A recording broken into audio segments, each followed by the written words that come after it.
Welcome to the Carolina Nexus podcast. I'm your host, Alex Cloninger.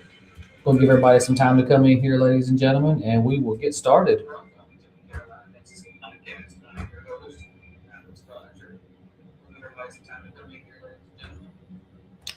Let's see. We're going to dive right in just a moment.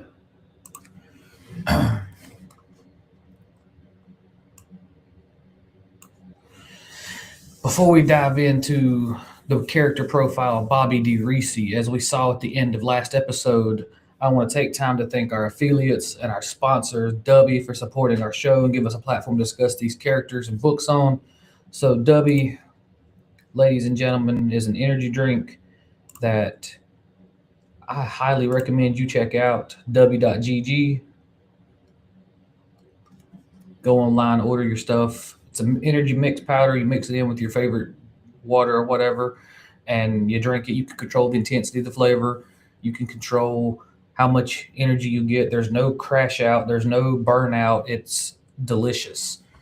Check them out, w.gg. Use the coupon code Nexus for 10% off your first order.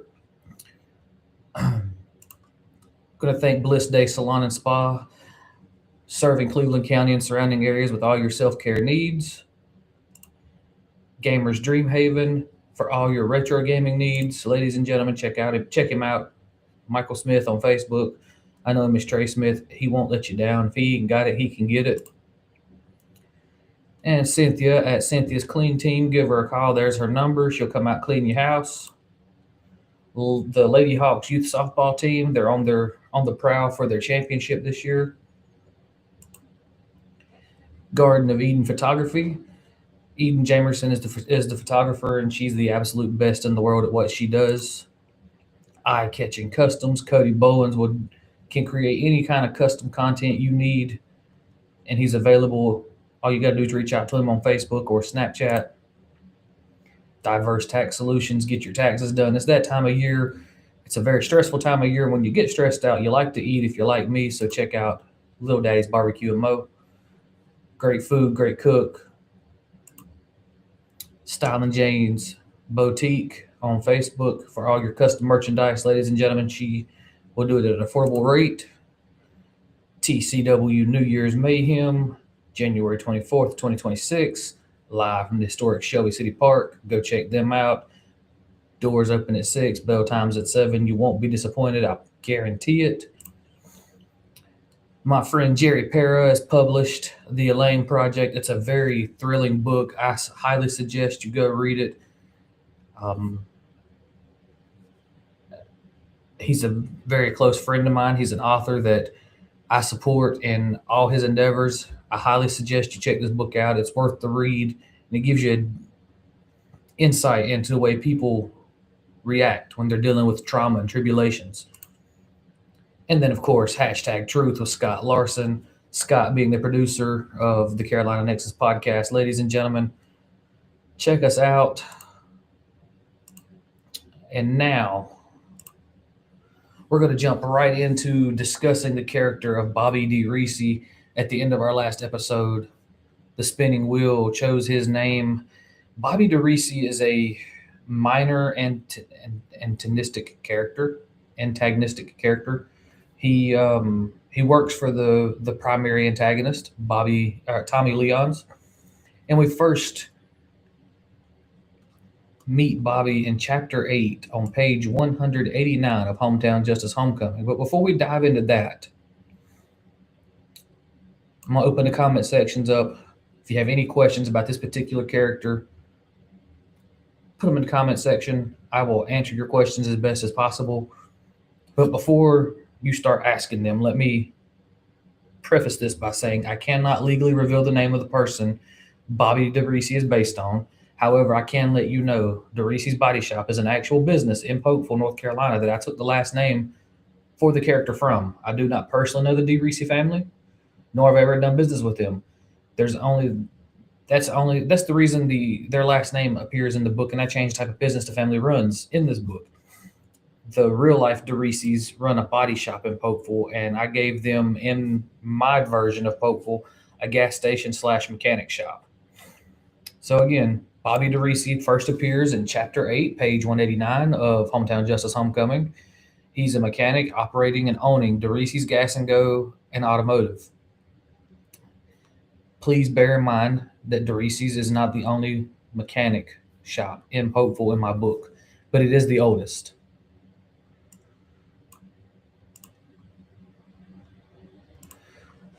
Welcome aboard, Greg. That's Mr. G Smooth, the new OCWA heavyweight champion. Breaking news, G Smooth, his podcast was advertising us this morning that I'm just going to say it, podcast. Thank you for being here. We're diving into the character of Bobby DeRisi. If you have any questions about this character, I'm willing to answer them as long as you can't. I just can't reveal who he's based off of. Bobby DeRisi appears at Chapter 8, page 189 for the first time. His Gas and Go business is mentioned several times throughout the series. But the antagonist of the book, Tommy Leons, visits Bobby at his automotive shop for conversation. And this is the excerpt that I've chosen to read to you guys. Tommy is approaching Bobby as he's working on a car. Bobby's under the car, and Tommy is talking to him. Jeff, tell you I had other dealings, Tommy asked, cutting his eyes over to Marcus, who began to work furiously on the laptop. He told me to increase the gasoline price because you would need extra money to deal with the newest threat to your company, Bobby stammered. He didn't explain details, just that you needed more money than you were getting from the few businesses that had sold to you. He even asked me if I could convince Scooter to sell. Can you convince Scooter to sell? Tommy asked. That would be a mighty big help. And that's the end of that excerpt. I don't want to, if I give away any more from that excerpt, it'll give away more plot points that I don't want to give away. So I set this up. He's the lackey of Tommy. And thank you, Greg. I appreciate it. Bobby DeRisi's the lackey of Tommy Leons, and he does things that are shady. He operates a shady business. Tommy Leons does, and everyone that works for him operates shady businesses.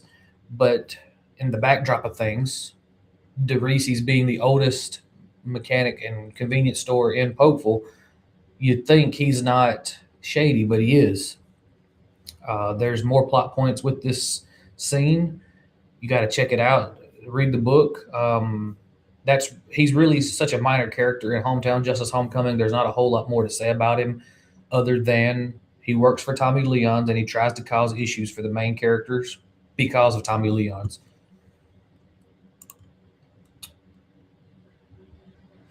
Got some of my sponsors scrolling across the bottom of the screen. This is the upcoming episodes and the dates they're going to be airing. The times may change, but there's that. Also, guys, I have the contest going on right now. I have 0 entries so far for a chance to win all 3 of the first copies of Hometown Justice, the first books in the series. Each person can have 4 entries. I don't have a limit on the number of people that can enter, but each entry costs $2. Send it to the Cash App on the screen. I'll get you entered in. We'll go hold the drawing at the end of the month on my last episode of January. And once I get the winner, we will be making sure the winner gets it. If you're local to the Carolinas, I'll meet you personally and we'll get it to you. If you live further away, like my friend Mr. Breaking News, he lives down in Georgia, I'll get with him if he wins and I'll figure out how to get it to him. You have the option of having it signed by both me and my co-host, who hasn't been here for the last 2 shows because of work conflicting schedules. You can have the book signed by me and her, or you can have it signed by me. Doesn't matter. We'll make it happen, and then we'll get it to you.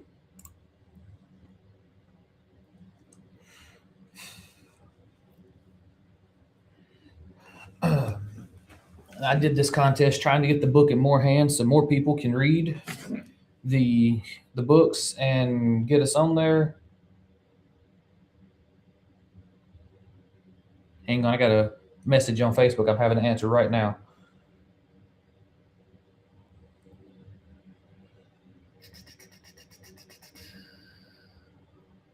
It just came in. Give me a second. Let me share this out for Sea Dog. He can't find the link. So I'm just going to share it to him real quick.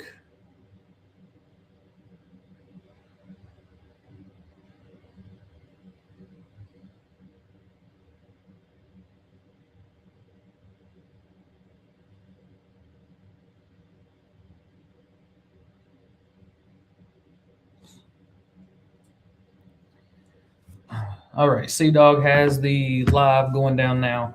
All right, guys.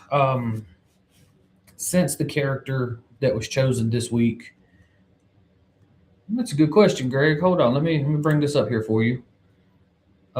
Since the character profile that was chosen for this week doesn't have a very large part in the story, I'm going to move forward. The books are available at the link below, Amazon.com. You type in Charles Cloninger. Every book I've published will be on there. There's 7 of them. Go check them out. I highly recommend. But if you want to get them in your hands quicker, enter this contest, and we'll take care of that. But since the character that was chosen by the spinning wheel doesn't have a major part in the story, I'm going to choose another character and let you guys ask questions on him. We're going to go over that here in just a second. Let me get it prepared. So bear with me.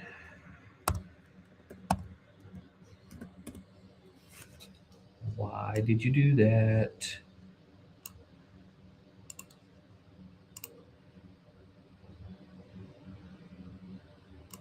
Bingo.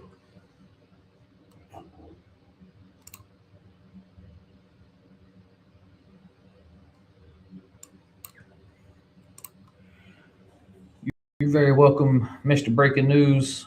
I'm sorry it's being a little bit slow, but I'm getting to you. I'm getting ready to screen so we can figure out the next character we're going to discuss today. And here we go, spinning the wheel for the next character that we discuss.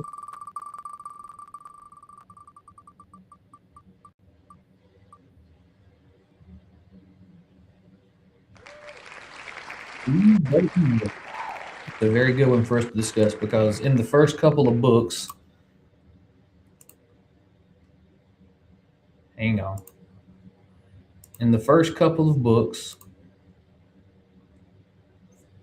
Steve Bertinelli is wrapped in mystery. I'm going to keep him wrapped in mystery because he plays a larger part in this, but all the readers know to begin with is that Steve Bertinelli is the financial backer of Tommy Leon's and Antoine DeMarco, who also plays a very important role in these books.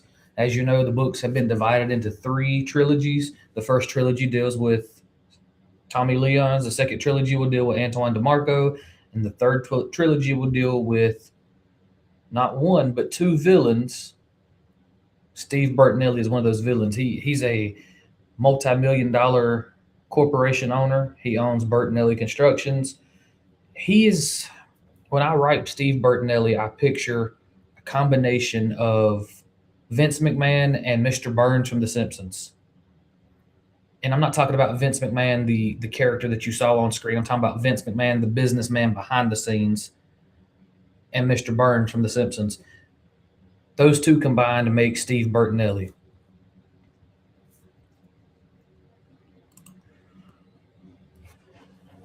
So let me pull up some images for you guys. That's the wrong link.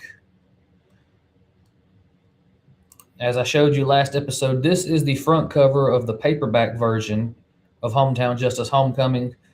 But if you're buying it on Kindle, this is how you make sure you have the right one. This is the Kindle cover for some reason. It won't let me add a different Kindle cover to make it the same.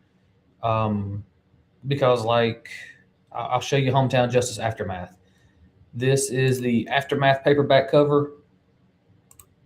This is the Kindle paperback cover.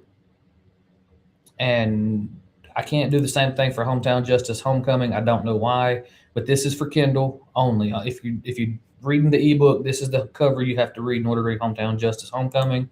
This is the paperback version. Right there on the front cover, you see Popeville Town Hall in the very real city of Popeville, North Carolina.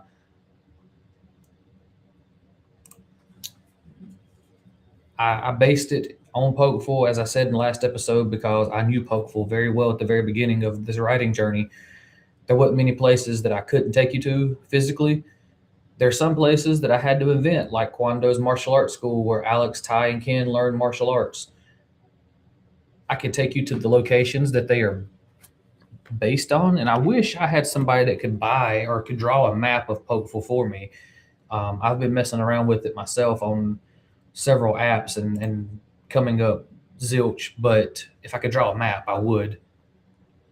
I try to keep things the same. Watts Diner, another location in the story. It actually appeared in the real world, but it was a gas station slash mom and pop kitchen. I just took the gas station off of it, made it Watts Diner, and it's like a, for lack of better words, Watts Diner in my story is like a 50s 60s style diner that everyone goes to eat.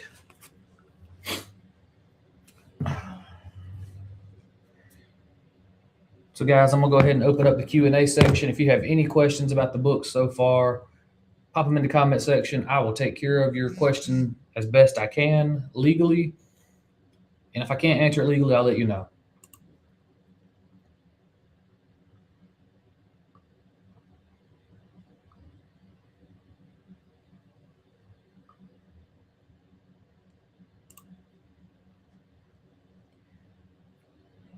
So while I'm waiting for questions to come in, I thought this was a funny question that was asked of me on Facebook after my first show aired.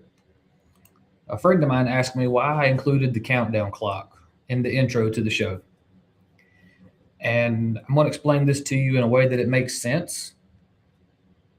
I'm a wrestling fan. I've been a wrestling fan through and through ever since the Monday Night Wars between World Championship Wrestling and the World Wrestling Federation. I know I'm old, but I grew up on WCW television. And in 2001, with Vince McMahon and the WWF purchased WCW from Ted Turner, I kind of had to start watching WWF. One of the greatest acquisitions the WWF got prior to buying WCW was Canadian wrestler Chris Jericho. And when Jericho made his debut in the WWF, those of you that have been watching that long know he used the Y2K countdown, but he changed it to Y2J and thus the countdown timer. And my intro video is sort of a homage to Jericho.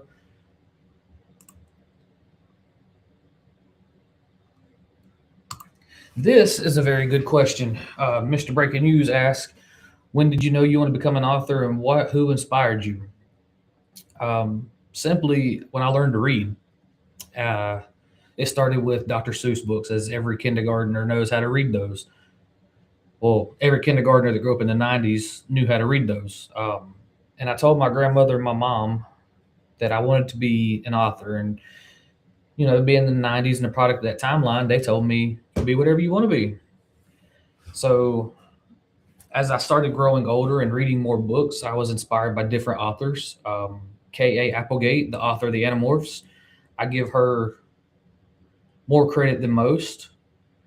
Stephen King's an author that I aspire to be like, because people have been comparing me to him since my books released. One person asked me why I charge so much on Amazon for my books. And I'm like, I got to make a living, got to make some money off of it. They're like, well, Stephen King gets to make this amount of money and charge this amount of money. I'm not trying to be Stephen King rich off the bat. So I'm not charging you $100 for my book. My name's not out there. Stephen King has endorsements. If you look up here in the corner of the screen, this is the only endorsement that I have that pays me. That's Dubby. But then, you know, I've got K.A. Applegate, Stephen King, Laurel K. Hamilton. Her work on the Anita Blake Vampire Hunter series inspired Casey Elkins, which is a book we're going to talk about later on chronologically when we get to it. It's my second book series, and it's more for those of you that like supernatural and vampires and lichens, because Casey Elkins is an investigator into those types of crimes, and it's an amazing series. My daughter loves it. My wife loves it. And the main character there is based off someone very near and dear to my heart. So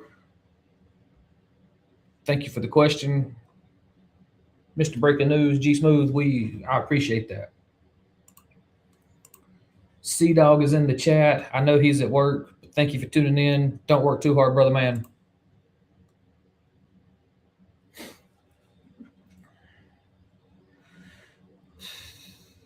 But back to Mr. Hey, you and everybody else, and right now that's what's selling. Casey Elkins became one of my most requested characters when I introduced her in Hometown Justice Book 3. I didn't know my editor was sending it to a test group, but he did, and that she was one of the most requested characters. That's how she went up her own book series. She investigates lichens, vampires, demons, etc., etc.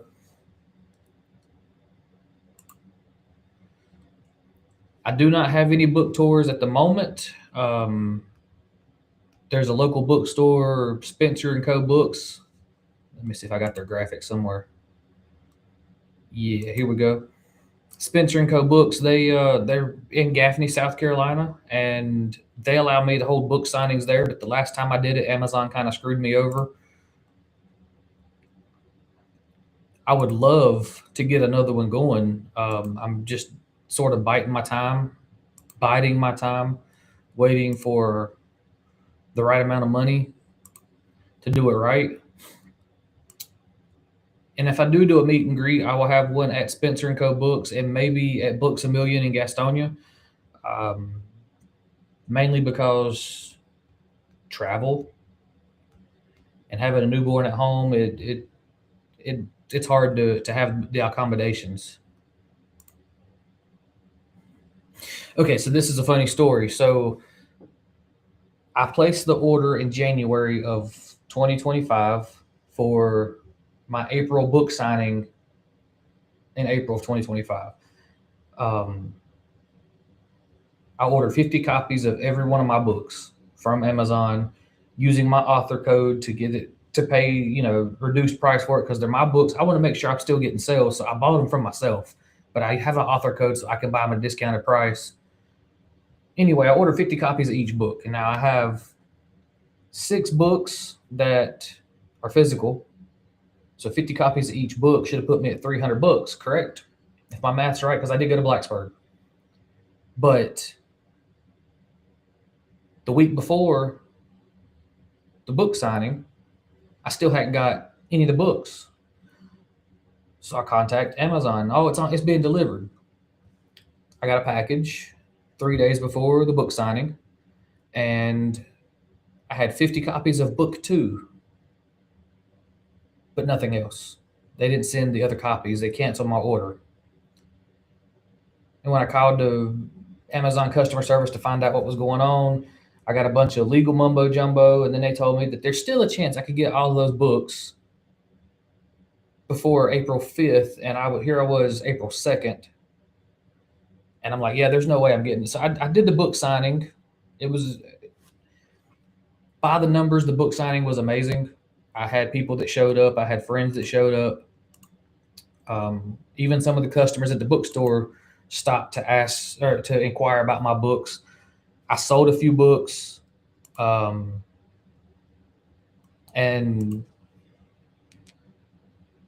it was totally 110% successful by the numbers. But the way I felt, it could have been more successful if Amazon hadn't screwed over my book order and give me the books that I was supposed to have. Because I had plenty of people that ask, can I buy book 1? Sorry, all I have is book 2 thanks to Amazon. Can I go online and order book 1? Yeah, go online, order book 1, buy book 2 physically. And a lot of them, their thing was, I don't want book 2 until I've read book 1. So that's why it wasn't very successful on the outside looking in. But from the number perspective, I did great. That day, I sold 10 books. I gave away 1 copy to the owner of Spencer Books for allowing me to do that. This is a great question. I'm going to answer it in just a second, Matt. So I did 11 books total given away or sold and 1 given away. 10 books sold, 1 given away. 30 people stopped by the booth, got information from me. My sales went up. Ivan Righteous in person showed up. My friend Michael Long showed up. My friend Trey Smith, owner of Gamers Dreamhaven, showed up. We did the thing. It was successful for all accounts, except for the whole people even disappointed because they didn't have the first book. I'll get back to your question in just a second, Matt. And I agree, Greg. It was totally bad business on their end, and they couldn't give me a reason or rectify the reason they did that. So my advice is to find somebody you trust to proofread. Proofread it yourself. Find somebody you trust to proofread, and never give up. There's always going to be people that tell you can't do it. I've been told numerous times. I've had people make fun of me for doing it. Casey Luchador, what's going on? And see, Matt, this is exactly why you need a proofreader. And if you use Google Docs like I do, you can share the document to somebody. They can proofread it while you're writing. If you're on both online at the same time, that's how my editor and I do everything. He's in my Google documents. He's reading, and then I'll get him a hard copy and send it to him for him to proofread that way. Matt, I offer proofreading help if you're needing the help. So don't be discouraged. I'll proofread it for you if you need me to. Yes, Miss Baloo, I will definitely message you after the podcast. Don't worry.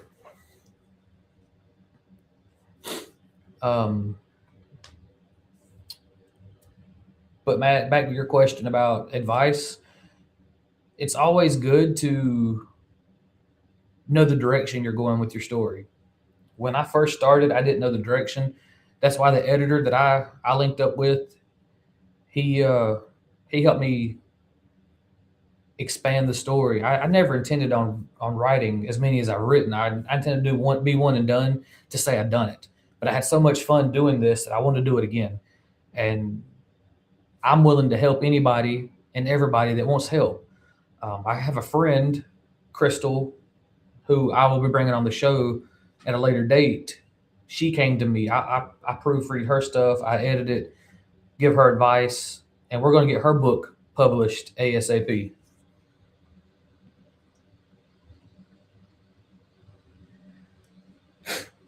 My editor, see, when I first did my KDP contract, Kindle Direct Publishing, he was part of my contract. So I don't get charged for him. But they don't do that anymore. But I've learned a lot from him, so I could help you, and I won't charge you $200. I'm sorry, that's just outrageously highly priced to edit somebody's stuff when all you're doing is going through and highlighting. This needs to be corrected. This needs to be corrected. You misspelled this word. I don't believe in charging somebody that. Here's the thing about AI. AI can be a good tool. I use AI when writing my books, but AI doesn't write my book for me. I use AI to help with continuity because I have so much going on in my life. The AI manages my scripts, my plots. That's fine. But if you're using AI to write your entire book and then you're making money off of it, that's just lazy. And in my opinion, it defeats the purpose and gives a bad name to the people who are trying. I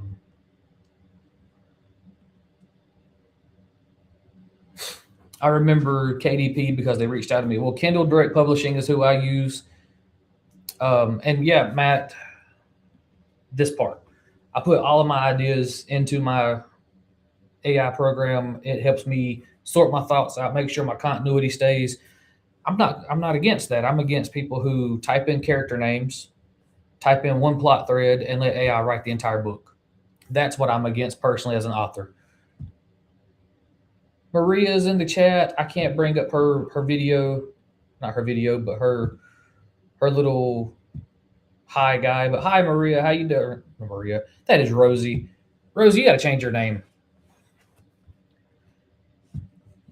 For those of you that don't know, Rosa is a former coworker. We worked together at Wendy's and Dairy Queen, but she's like a sister to me. She's one of my biggest supporters, and I love her to death. I call her the Puerto Rican Hulk because, like the Incredible Hulk, she gets angry, she gets stronger, but instead of turning green, she turns purple.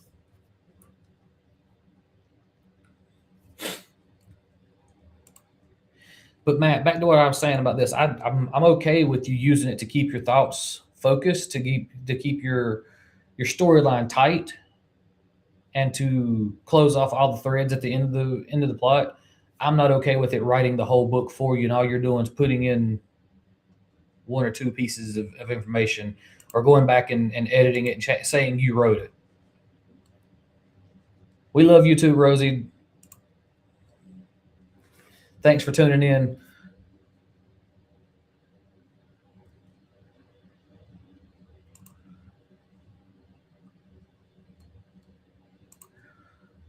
One more time, guys, don't forget about the contest we're doing. Entry fee to win the first 3 books of Hometown Justice. This is all you need to know to enter.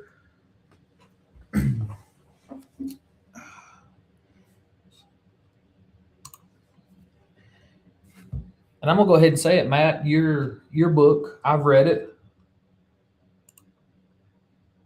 Thanks, Rosie. Matt, your book, I've read it. It's unique. It's definitely something that I'm into, that I enjoy, and I enjoyed reading it with my little boy. The characters are awesome. Your process is amazing, and there's not a whole lot I would change about your book. There's not many grammatical errors. There's not many spelling errors. For me, I could edit your book in less than 30 minutes. That's how little errors you made, and that's for me speaking as a published author and someone who has been through the process with the editor, because I work hand in hand with my editor. When I say we played ping pong with Hometown, or not Hometown Justice, yeah, Hometown Justice Hostile, we played ping pong with it. He would send me a list of edits. I'd edit it, send it back to him. He'd read again, find more. We back and forth. We spent 2.5 hours um, on the phone, video chat, just talking about this book.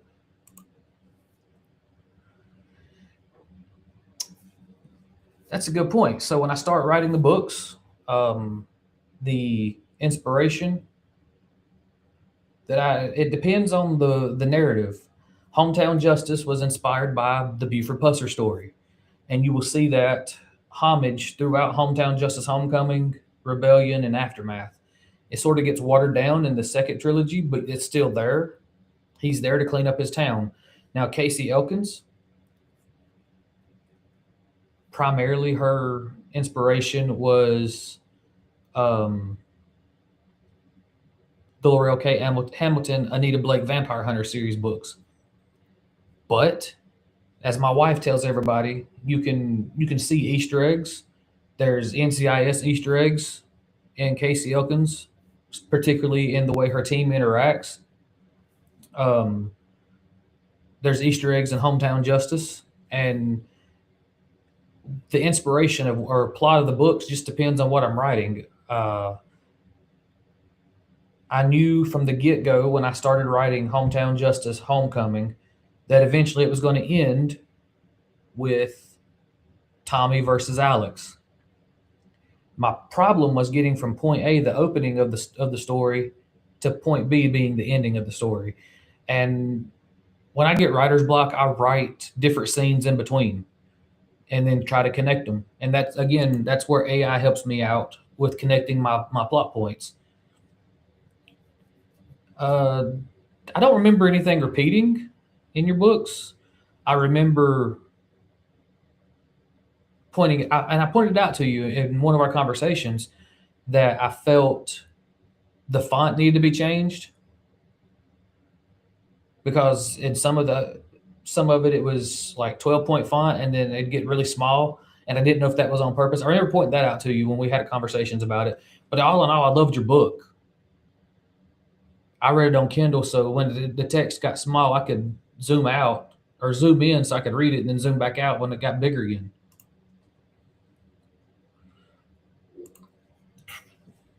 Well, that's one of the reasons I agree with using AI, because I can put the plot points in and then ask them to help me get to that plot point that I'm having trouble getting to.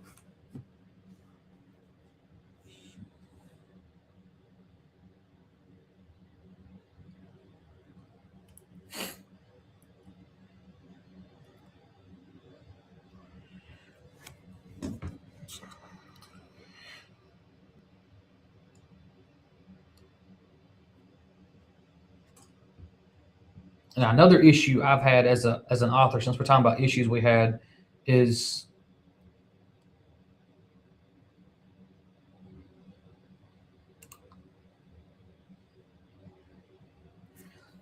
that, my friend. I can help you with that. Remind me after the show. I'll explain how to fix that. Don't worry, I got you. But another issue that I've had is creating characters that are realistic. So that's why, as I said in the last episode, I based it off people I know. Um, for instance, the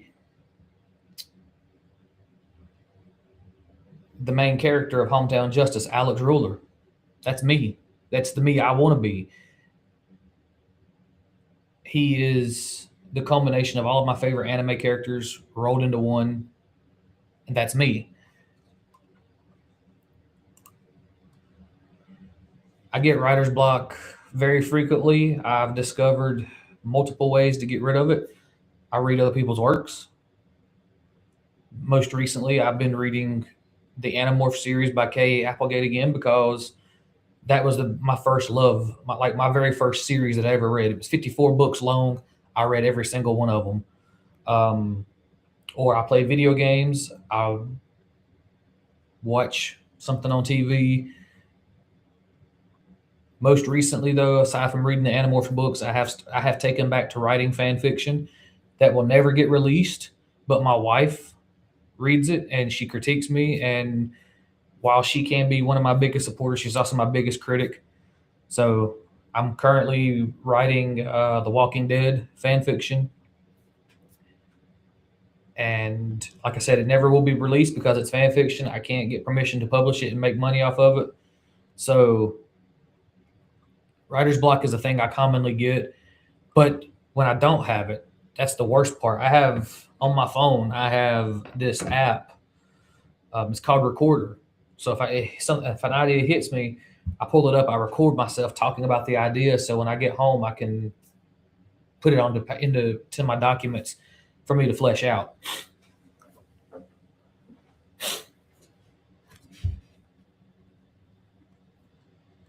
And Matt, when I have you on the show, because I'm gonna have you on the show, I just don't know when. When our schedules align, I can have you on the show. We're going to talk about your book.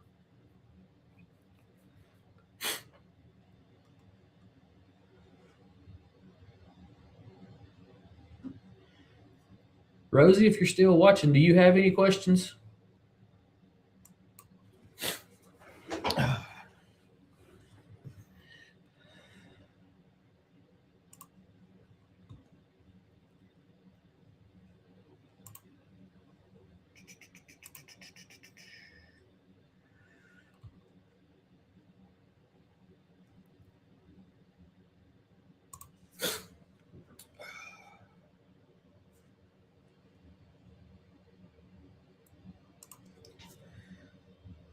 My favorite place to go to write. That can be anywhere. Um, it's I don't have a particular place, but I'm most comfortable with background noise. Um, the whole first book, Hometown Justice Homecoming, for my final rewrite, Cobra Kai was playing in the background, and my wife tells me, "You can tell that you're watching Cobra Kai because the fight scenes they're basically Cobra Kai scenes. You've changed the choreography a bit. That's one of the Easter eggs." But I can write anywhere. I don't need a quiet place. I have to have noise, and because my family life is kind of chaotic with the kids that I have, so I do go to the library occasionally, like I am now, and use their study rooms. But when I do that, it's for editing purposes. It's not for actually writing the book. I've written on my lunch break at work. I've written in my truck, written at my parents' house. Heck, I was on my phone on Google Docs fleshing out an idea at Christmas this year at my mother-in-law's house.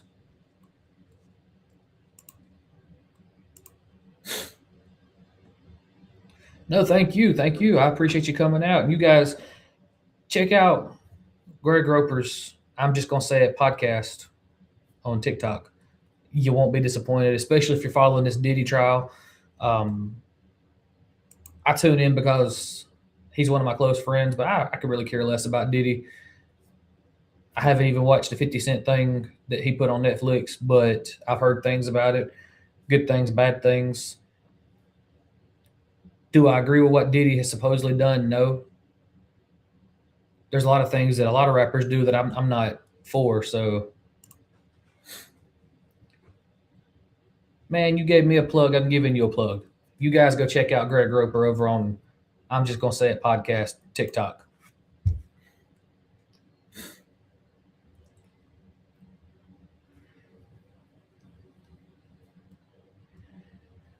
And Miss and G, if you give me a logo, I'm gonna put it on the screen like I did everybody else's earlier.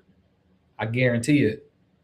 I can't change my intro now for some reason, but I'll put you on the screen like I did all those other logos earlier. Let's see. Oh, and G, this is the book series you want to read that I've written.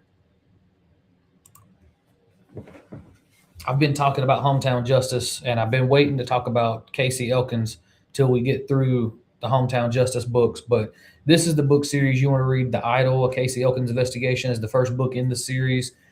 Hometown Justice Aftermath sort of acts as a backdoor pilot to this series because it introduces Casey Elkins and brings her to the forefront. And then she was so popular with the test group that they requested her own book series, and there we go. Casey Elkins Investigations was born.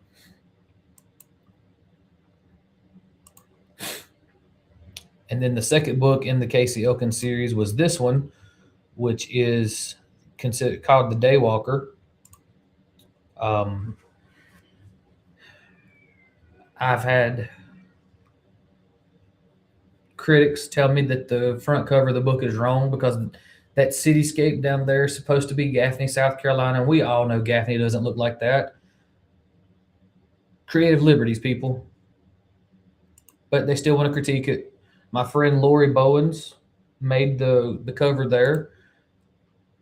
And Miss Ballou's daughter, Susan, made this cover. So, G, go check out the Idol Casey Elkins investigation and the Daywalker Casey Elkins investigation. I guarantee you won't be disappointed. Those are some of the best things I've worked on. There's also a prequel at the request of my cousin Brandy Airwood. There's a prequel, Enter the Tiger, the Tygapagon series. This is book one of the prequel. There's going to be two more books, and it's going to cover the childhood, the friendship of Alex, Ty, and Ken. Mr. Breaking News says he's going to go check it out. I encourage it. Before we go any further and I answer any more questions,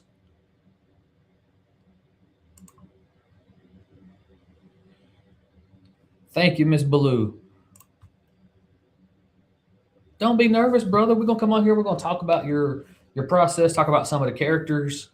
I'm gonna reread it before I bring you on the show, so I can ask you those in-depth questions. So don't feel bad. I got you.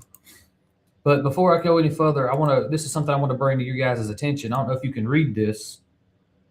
You can't. But let me read this guy to you guys. Hold on. This is an article that was done about my books online.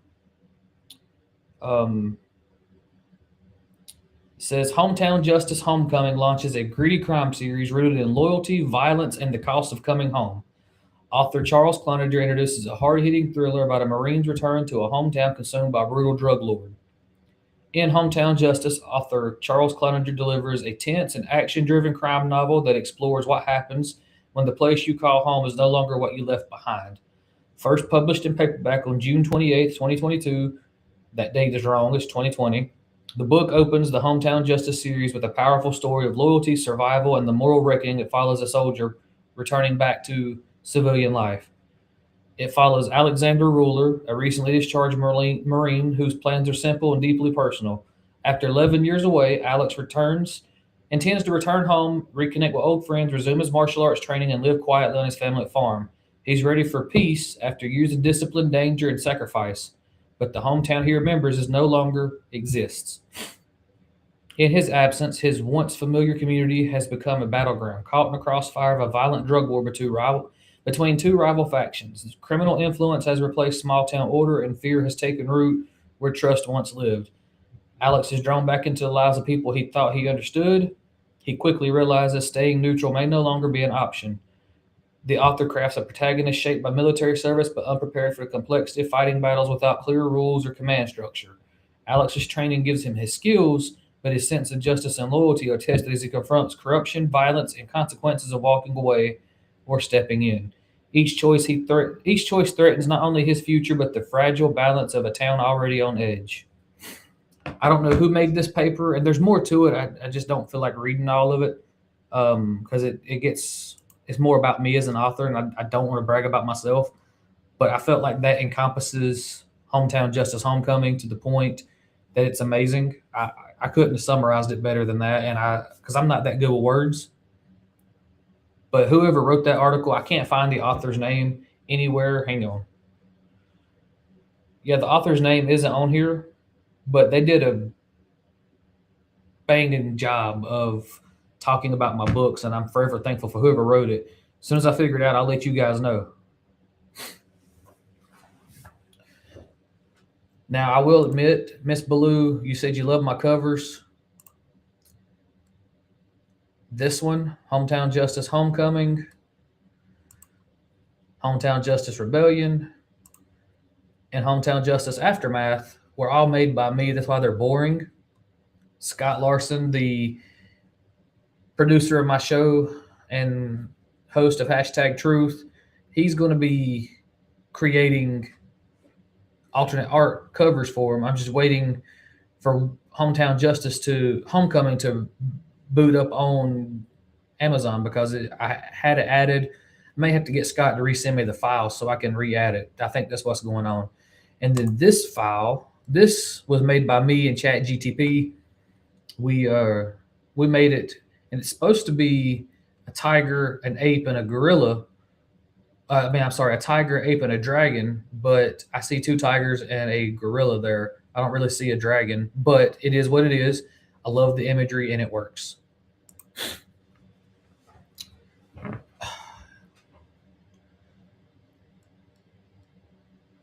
One more time, guys, check out TCW. Miss Ballou and her crew are going to bring you some high-octane, high-impact action from the historic Shelby City Park, January 24th.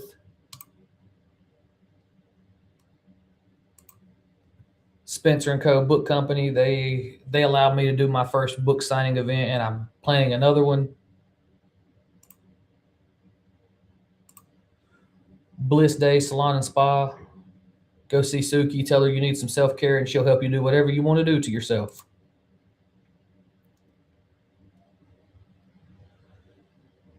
And one more time from my friend Jerry Parra, guys, his book, The Elaine Project. He's published this book. I read it. I think it needs to be a TV show. Definitely could connect and relate to the characters in the story. Go check it out. It's amazing. Go get your taxes done with Diverse Tax Solutions. Let me turn off these real quick. Diverse Tax Solutions. And I know tax time can be stressful. Stress makes people hungry. Little Daddy's Barbecue and Mo. Get you some grub. He's an awesome cook. Don't let him fool you.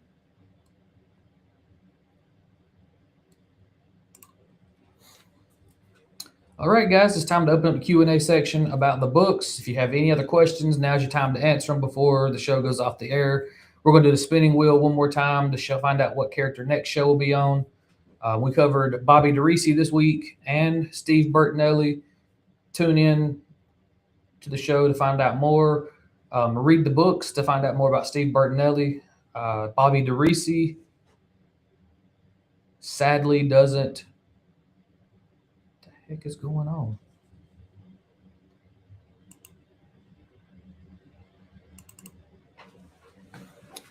Technical difficulties, guys. Hold on.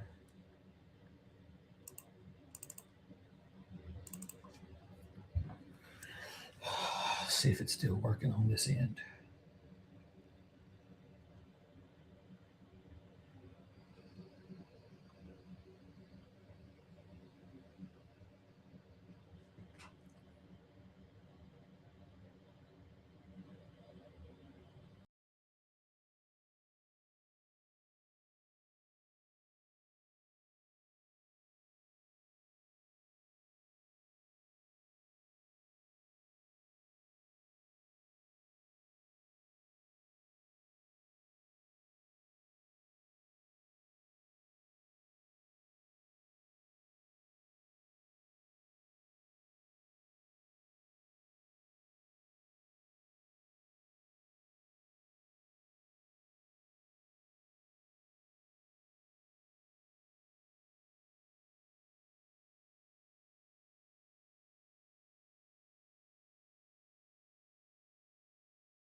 Don't want to be backstage.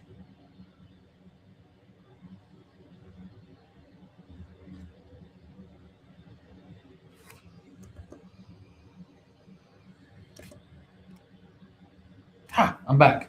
Okay, guys. I don't know what happened there, but as I was saying before, first off, Michael Smith, thanks for joining me. I've been talking about your company, Gamers Dream Heaven. I've showed your commercials. I mean, not your commercial, but your logo several times. We talked about Steve Bertinelli. We talked about Bobby DeRisi. If you want to find out more about Steve Bertinelli, continue reading the books. Bobby DeRisi, spoiler alert for Bobby DeRisi, he doesn't, for lack of better words, he doesn't survive very long after his first appearance. So find out, tune in, like pick up the book, find out what happens to Bobby DeRisi, come back on the show, we'll discuss it. Getting ready to do the spin the wheel thing, find out who next week's show is going to be based on, and we will go from there. And again, those of you that are just joining, if you have any questions, feel free to answer them in the comment section or ask them in the comments section, and I'll answer them on screen.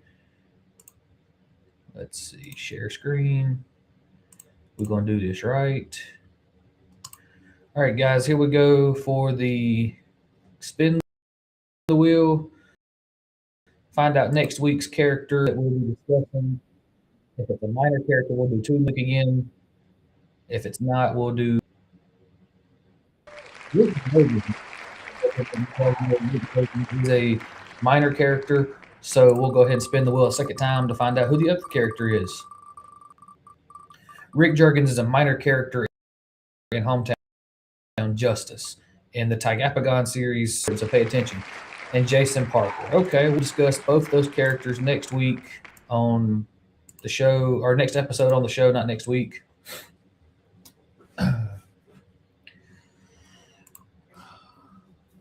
Just remember, Rick Jurgens is a minor character, which is why we're discussing Jason Parker as well. Any more questions, guys? This hour-long show, I can do it as long as I want to. Again, Matt, don't be nervous. I'm going to reread your book, make you think with the questions that I ask. And you can come on here and ask me questions about my books. We can bounce ideas off each other. It doesn't matter to me.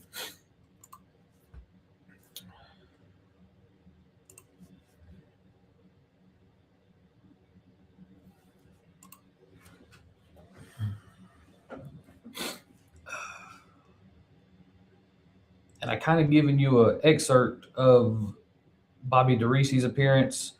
I couldn't do that with Steve Bertinelli because he's all over the book and he's not really important to the plot. But in one of the scenes, it's his most prominent scene. If I had to give you the excerpt of the scene he was in, it would have given away way too many plot points.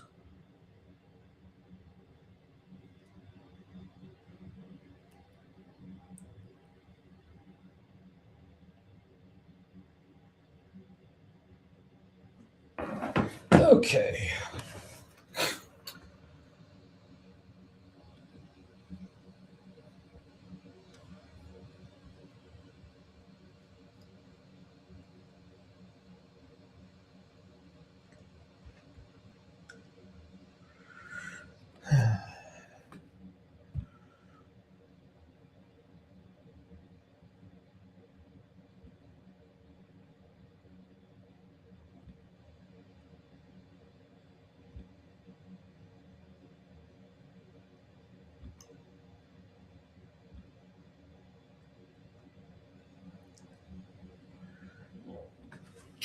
One last time, guys, I still don't have any entries in this contest. Entry fees $2 per entry. Each person can have 4 entries. I think that'll keep it fair. But if I don't have any entries in this program, I may change the price. I may not. I may drop it down to $1 an entry and let you have 5 entries. I don't know yet. I haven't decided, but right now it's $2 an entry. For each person can have 4 entries. I will do another show if I change the price and let everybody know. I'm just trying to get the books out there.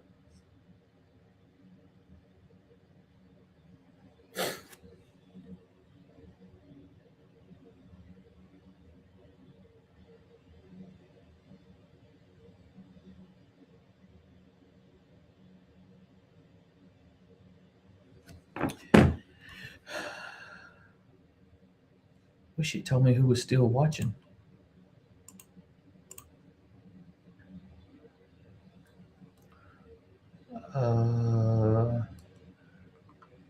Here's our upcoming shows.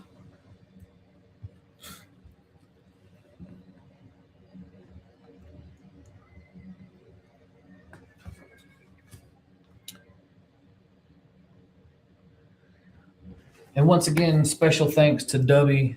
Go to dubby.gg, check it out, order you some, use the code CaroNexus for 10% off your first order. You will not be disappointed. I just got the email yesterday. My new batch is coming in. I'll do an on-air drinking of it just so you guys can see what I see in the company.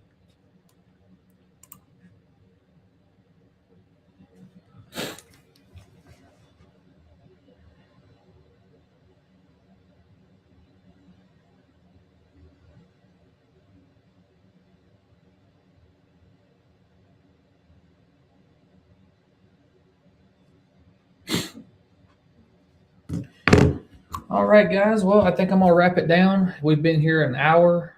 Appreciate everyone that came on and interacted and asked questions. Tune in on next Tuesday. I'm going to shoot for a 12 o'clock show again. I may do a 5 p.m. show. Depends on my work schedule. But I will be here talking about the books. We'll talk about Jason Parker and Rick Jurgens, their importance to the story. Give you an update on the contest. You know what? Now that I think about it, I've talked myself into it. Hold on. We're going to edit this.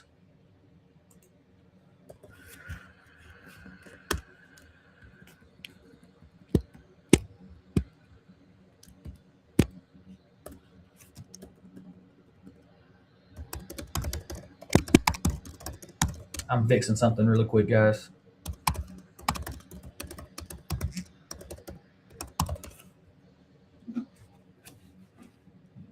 No limit on the. I'm reducing the amount it costs to enter the contest, and now you can have 10 entries. I think that's fair for everybody involved. You'll win 3 books that are valued at $18 a piece. And all it's going to cost you is $1 entry fee per entry that you want to have. I think that's pretty fair. You guys, if you want to check it out, Cash App, we'll do the spin the wheel thing on the air to pick the winner. I am 110% proud of this. That's why I'm willing to take such a risk. If anybody wants to participate, you're more than welcome to participate. Again, I'm limiting to 10 entries each at $1 a piece. There's the Cash App. You got to send it to in the bottom right-hand corner or left-hand corner of the screen.